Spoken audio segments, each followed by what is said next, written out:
from Abundance Farm, and I'm here with Rebekah. Hi. Who's one of our Shared Abundance gardeners.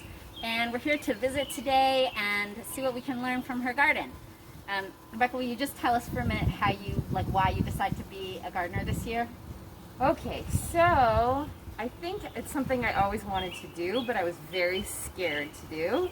And I think the opportunity with the Shared Abundance Gardens, I was like, oh, I'll get enough support. And then also when I realized I could do a container garden, because I thought, oh, I don't have space or land or a yard, I realized it was possible.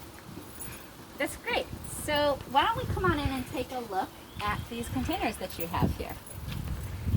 Look at these beautiful containers you have here. So tell me what you're excited about and anything you're worried about.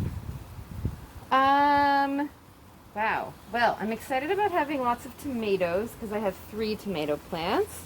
I'm also excited about being able to use both the lettuce and the herbs soon. Yeah, let's take a look. Let's take a look first at your lettuce. So one thing, I don't know, Rebekah, when you were thinking of harvesting these, but you kind of have 2 choices in harvest. You can wait until they're like a full head of lettuce and take the whole head, like you might see in a supermarket. Or if you want to just reach down and grab one good outer leaf. Oh. Okay, I'm going to take this one. Ah!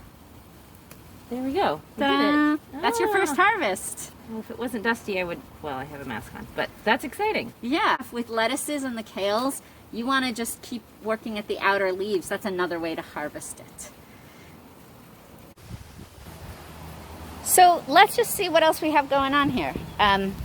Rebekah and I were looking earlier, and tell us about your tomatoes. What's going on here? Well, I was very, very excited to notice today that I have some actual tomatoes growing. There's my little one right there. Yay! There's another little one right there. Yay! It's so exciting. Yay! At the farm we call that a Shechianu moment. It's like Shechianu is a Jewish prayer of like noticing when you get to a special time of the year. Wow, so that's really great. And your basil is looking fantastic. Yeah, it's really grown actually since I put it in. So here's one thing. Do you know about pinching basil? Sort of. Yeah. So one thing you might want to do is if you go right in, I'm going to let you do it, and just like pinch off right there. Like the whole top part? The whole top part, like the top 4 leaves, let's say. You just do it with a pinch. Well done. Nice job. So now you get to eat that. Ooh. And then what happens with this basil, and I would do this particularly with this basil because it looks healthy and just hardy and doing well and growing. So then what's going to happen with that is that each of in this terminal bud, this top part, is going to stop growing, and instead it's going to bush out and give you more branches. And that's really great because more branches means more basil. Yay! Yeah.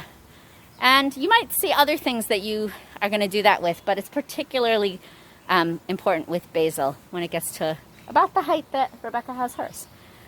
Oh. Okay, and tell me about your kale. What's going on there? You said you had some concerns. Yeah. So, what I think it's because they're so different from each other. So, like, I have one kale that clearly is doing very well and is very happy, and then I have one that just does not look as happy and is like not grown all that much since I planted it. Okay, well, let's take a look. Let's get a closer up. So they both look really healthy. They don't have any holes. They don't have too much insect damage. Nice color, not yellowing. These are healthy plants. I see what you mean about this one's a little bit kind of wonky looking, but take a look right there in the middle. You see that? You see how you have like little leaves coming up there? Yeah. That's a good sign. It means that it's healthy, it wants to grow more, and maybe it was just a little stressed from the transplanting. Yeah, it did. I mean, that's very possible. Yeah, we've been talking about that, how moving is stressful for everyone, including plants. Yeah. But there are a few things you could be doing. Okay, so when we're looking at our gardens, we want to keep in mind that everything, all the life on this planet ultimately comes from 4 things: sun, soil, water, and air. In fact, in a past life, Rebekah and I used to sing songs about that. We'll tell you about that some other time. And So these plants are obviously getting plenty of sun. It's not a sunny day today, but they're getting plenty of sun. They're getting plenty of air. It's kind of surprising to learn, but all the life on the planet that comes from plants is based on carbon, and carbon mostly comes out of the air. So most of the things that exist, all life on this planet, ultimately was air. So that's kind of incredible. We have great air here. Water, have you been watering it well, Rebekah? I think so. I mean, that is a question. Like, I wasn't sure if I was watering them enough. You know, I like did a little research and like I, you know, make sure the soil isn't like still saturated when I water it, like that it has a chance to dry out.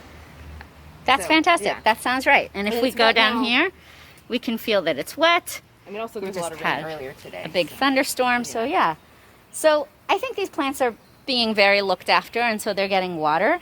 So there is one thing that you could do when your plants are this healthy and in such prime situation. If you're really worried, if they're sort of like slow to grow, I have some kale that's been in the ground for like 3 to 4 weeks since this initiative started, and it's barely moving. It doesn't look as big as Rebekah's kale. So there's two things that you could think about. Basically, you might want to give it a little bit more food, a little bit more nutrients, because although the carbon comes from the air, there's like all kinds of other nutrients like nitrogen and phosphorus and building blocks that the plants need that it gets actually from the soil.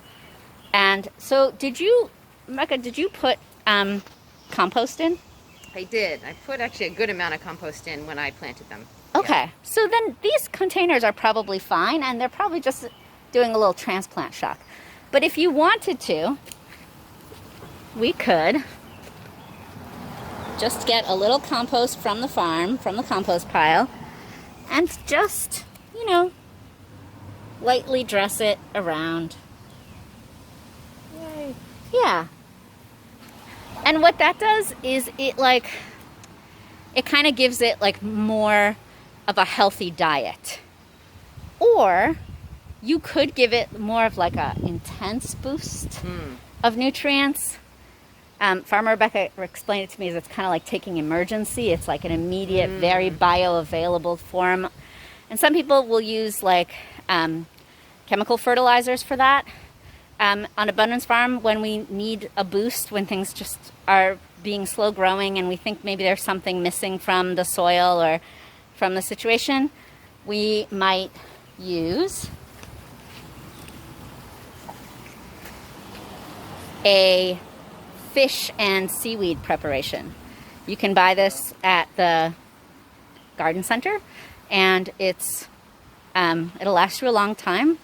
It smells like fish, and it's really, that's what it is it's fish and seaweed that's been made into a solution, and you can use it for like injection. And this morning I put some on my kale, so that's something you can think about. But this is not something you put on directly. You have to dilute it, and you have to really read the instructions on the label.